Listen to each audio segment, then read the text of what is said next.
first inter-Korean summit of 2018, a sunny spectacle in late April, reduced war fears on the peninsula. The second, an emergency one in May, helped ensure historic meeting between North Korean leader Kim Jong-un and President Donald Trump came off. Now, at his third summit with Kim next week in Pyongyang, South Korean President Moon Jae-in faces his toughest challenge yet, delivering something substantive that goes beyond previous vague statements on denuclearization and helps get US-North Korea talks back on track. Negotiations between Washington and Pyongyang have sputtered in recent weeks, raising doubts about whether Kim is truly willing to relinquish his nuclear arsenal and putting pressure on Moon to broker progress once again. The result will likely be a crucial indicator of how the larger nuclear negotiations with the United States will proceed. Moon will try to get Kim to express more clearly that he's prepared to abandon his nuclear weapons, which could create momentum for a second Kim-Trump summit. Whether Moon succeeds, fails or falls somewhere in between, the third inter-Korean summit could help answer a persistent question. When Kim says he supports the complete denuclearization of the Korean peninsula, what does he actually mean? Denuclearization debate. Moon heads to Pyongyang on Tuesday facing lingering questions over his claim that Kim, during his conversations with South Korean officials, has privately expressed a genuine interest in dealing away his nuclear weapons and missiles. The wave of optimism that surrounded the first two inter-Korean summits in April and May and the Singapore meeting between Trump and Kim in June conveniently overlooked disagreements about what exactly Kim had committed to. The third summit will bring more clarity to what North Korea means with the complete denuclearization of the peninsula, said Kim Tae-woo, former president of Seoul's government-funded Korea Institute for National Unification. If the North has been negotiating with goodwill all this time, Moon will be able to return with good results. But, regrettably, I see that possibility as low.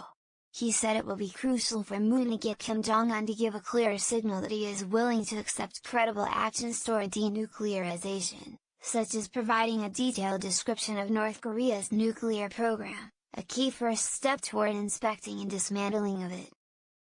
At his meetings with Moon and Trump, Kim signed statements pledging the complete denuclearization of the peninsula.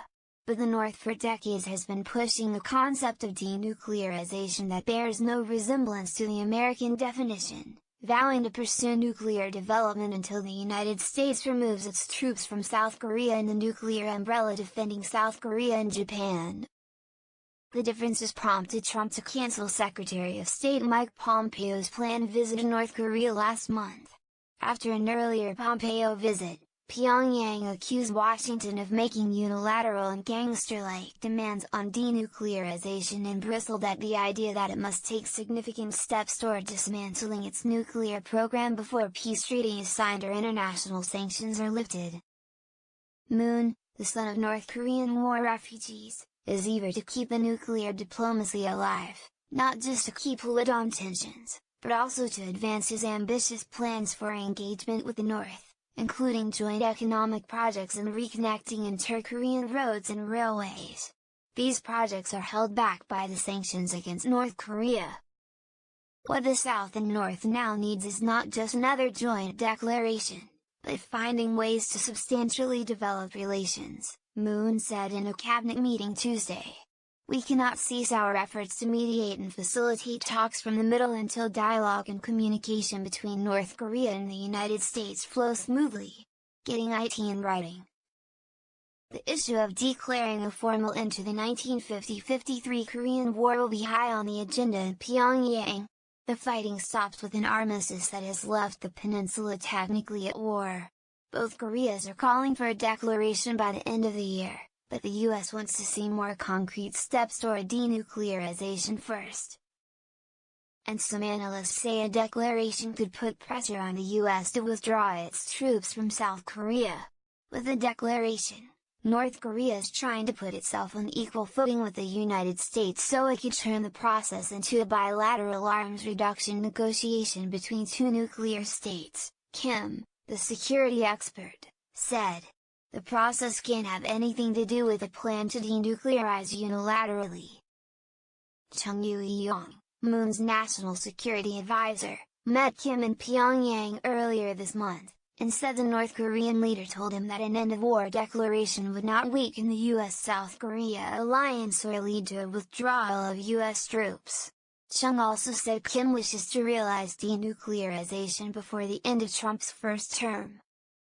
Chung conveyed similarly promising comments from Kim after a previous visit in March, when South Korean officials shuttled between Pyongyang and Washington to set up the Trump-Kim meeting. He said then that Kim had said the North would not need to keep its nuclear weapons if they received a credible security guarantee, and that the North Korean leader understood that US-South Korea joint military exercises must continue. The comments were seen as an important departure from North Korea's previous stance. But Kim has never made similar comments publicly or in writing.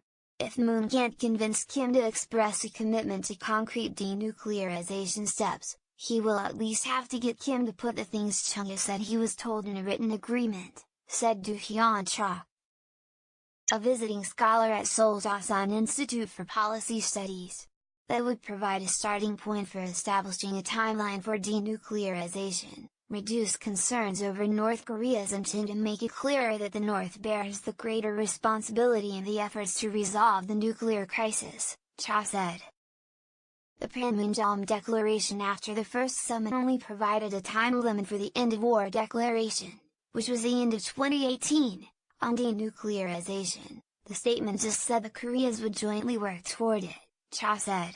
A failure to get something more specific out of Kim could cause the diplomatic efforts to lose much of their force.